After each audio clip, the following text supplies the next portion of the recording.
Hello everybody, my name is Federico. My name is Luisa. And we are here today to speak about visibility and dissemination for NGOs. Why it's so important to share tips about visibility and dissemination for NGOs? Well, there are separate reasons for which we do dissemination and visibility actions for NGOs. First of all, we try to reach a consensus in the community. And by that, we want to find new members, new followers, new readers, new donors and sponsors, and somehow we also managed to find a bit of new troubles for that. We want, for example, to give to these sponsors and donors recognition. If they give us some money, they probably want to have some visibility themselves from that.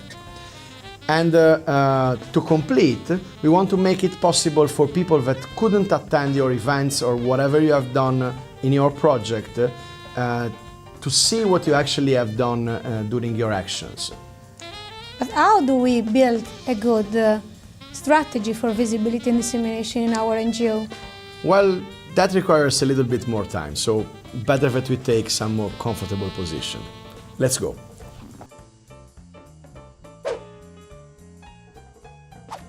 The first thing to have in mind is a strategy. Visibility actions don't make any sense if they are not coordinated and heading towards a specific goal. Therefore, when designing your actions for empowering your visibility, keep in mind what image of your NGO you want to provide. Probably it's connected with the activities that you are running and the objective, vision and mission that you foresee in your NGO. Who are your targets? Is it only young people or the broader community?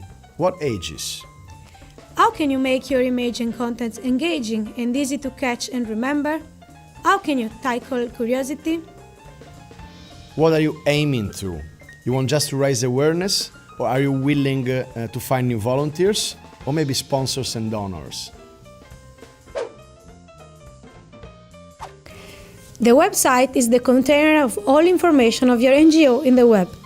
Think carefully of its shape and content.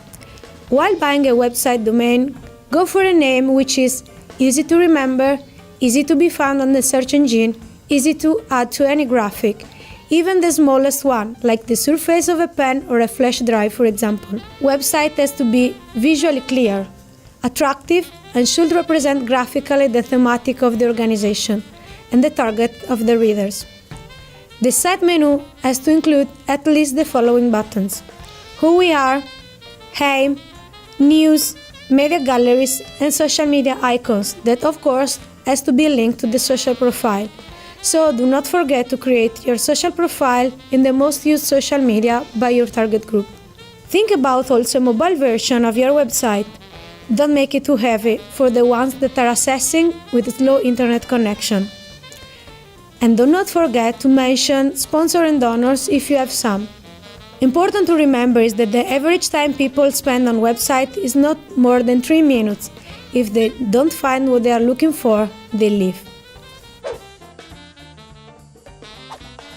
The logo of your NGO is your visit card, the image that makes you recognizable by everyone.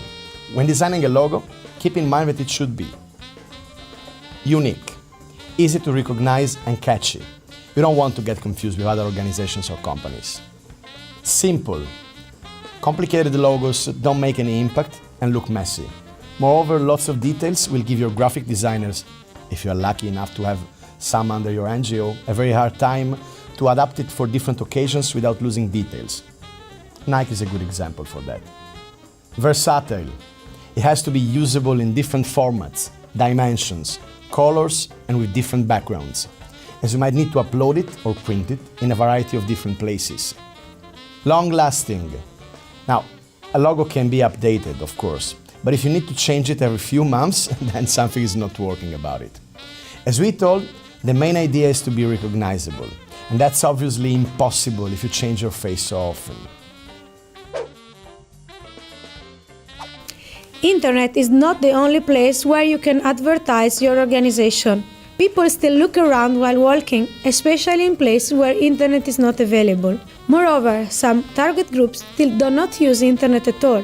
To create a poster which promotes your organization initiative, keep in mind that the image or words you use are visually attractive and catchy, and the idea has to be strong and innovative.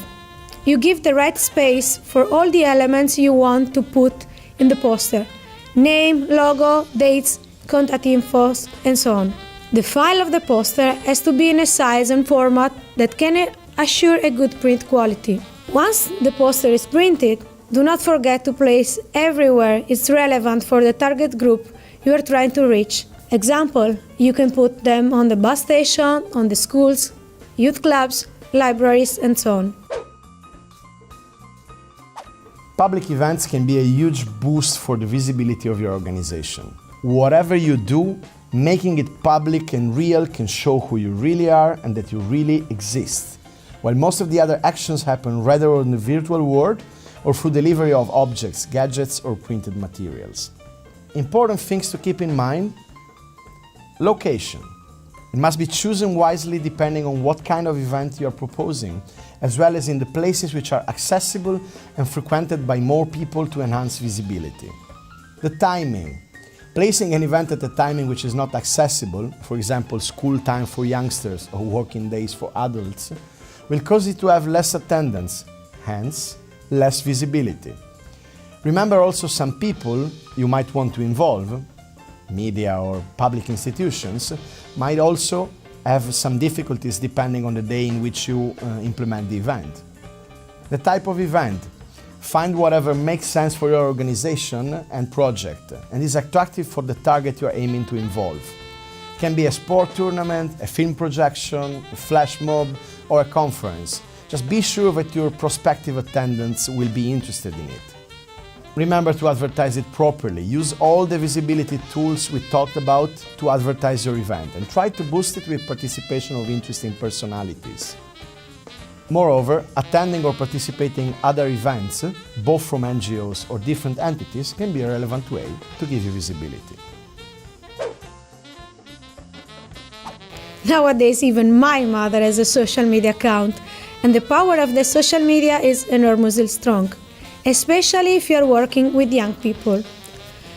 To use social media in an effective way, do not forget to use the ones that are easily reached by your target group. You have to keep it alive. Remember to update and post time by time something you want to share with your readers. You have to interact with your contacts, involve them in the life of your organization. Be sure you can follow everything going on the page. Share the same things on all the different social media you have created. In this way, you maximize the number of people reached. Do not forget to be polite. Use carefully the words you are spreading around. Make analysis and statistics about the segment of the day when your post can reach more readers. If needed, use the paid advertisement on social media if you want to reach certain number of contacts. It doesn't cost a lot. It's really small budget. Relationships with media are very important when trying to give visibility to your organization. They are the ones that can give you the opportunity to spread the voice on what you are actually doing, reaching audiences that probably you wouldn't manage to touch otherwise. In order to make it function, you can follow some easy suggestions. Keep a press officer or a contact person in your office. It will be easier for journalists to understand to whom they have to relate, as well as for you to have someone dealing with the different aspects of these delicate relationships. Build trust. Make sure you keep them informed without overwhelming with information, and make understand how serious is your NGO. Overexposure is not the best idea. The less you make them lose time, the more they will be eager to dedicate it to you. Build a contact list and update it. Use it every time you need to send a press release, making sure you have different lists depending on the topics the journalists are usually dealing with. Remember, journalists often open emails in the early morning and after lunch when sending information. Make the information you send brief and to the point, providing the important details: who, what, where, when, how, and why. It will help underlining the importance of what you want to advertise and avoid misunderstandings. Always add a contact and references to check for more information. Good picture and videos are very important to create all the other tools you are going to use for visibility and dissemination. These tools are very important and effective to transfer your message and promote your organization. In order to have good picture and videos, remember to be sure to have a good quality camera. Nowadays also good mobile phones have certain quality camera you can use for your picture and videos. If you have to report an activities, try to catch people in action and their emotions. Be sure the people you are photographing or filming are happy about it. Ask before, and if it's needed, ask to them to sign a disclaimer. If you're interviewing person for a video, be sure the audio and lights are okay. Make some tries before, and never forget the microphone. Use the photo and the videos. Do not forget them in the memory of your personal computer.